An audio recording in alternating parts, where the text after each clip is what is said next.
SSLC result ಯಾವ ರೀತಿ check ಮಾಡೋದೆಂಬುದು ಈ ವಿಡಿಯೋದಲ್ಲಿ ನಾನು ನಿಮಗೆ ತಿಳಿಸುತ್ತೇನೆ. ಬನ್ನಿ, ಫಸ್ಟಿಗೆ ನಿಮ್ಮ ಬ್ರೌಸರ್ ಗೂಗಲ್ ಬ್ರೌಸರನ್ನು ಓಪನ್ ಮಾಡಿ.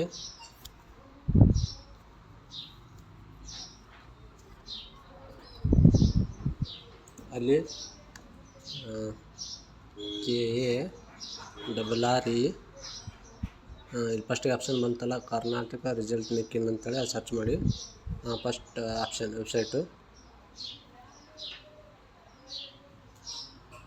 ನಂತರ ಒಂದು ಹೊಸ ಬ್ರೌಸರ್ ಓಪನ್ ಆಗುತ್ತೆ, ಅಂದರೆ ಹೊಸ ಪೇಜ್ ಓಪನ್ ಆಗುತ್ತೆ. ಅದರಲ್ಲಿ ಫಸ್ಟಿಗೆ ನೋಡಿ 2026 ದ್ವಿತೀಯ PUC ಪರೀಕ್ಷೆ 1 ಅಂದರೆ ಇದು PUC ಇದೆ.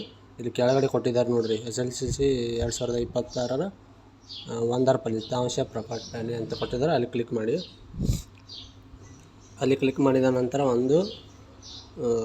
ಮತ್ತೊಂದು ಪೇಜ್ ಓಪನ್ ಆಗುತ್ತೆ. ಅಲ್ಲಿ ನಿಮ್ಮ ರಿಜಿಸ್ಟರ್ ನಂಬರ್ ಅಂದರೆ ಹಾಲ್ ಟಿಕೆಟ್ ನಂಬರ್ ಹಾಕಿ.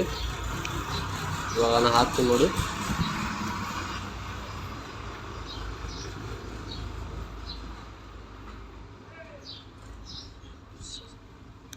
ಇಲ್ಲಿ ನಿಮ್ದು ಏನಿದೆ ಅದೇ ರಿಜಿಸ್ಟರ್ ನಂಬರ್ ಹಾಕಬೇಕು. ಕೆಳಗಡೆ date of birth correct hockey.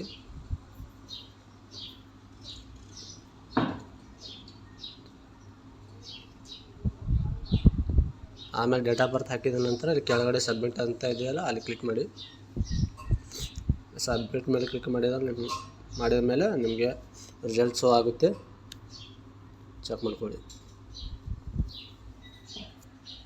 Website link ಕೆಳಗಡೆ ಡಿಸ್ಕ್ರಿಪ್ಷನ್ ಬಾಕ್ಸ್ನಲ್ಲಿ ಕೊಟ್ಟಿರುತ್ತೇನೆ, ಡೈರೆಕ್ಟ್ಲಿ ಓಪನ್ ಮಾಡಿ ನೋಡ್ಬೋದು.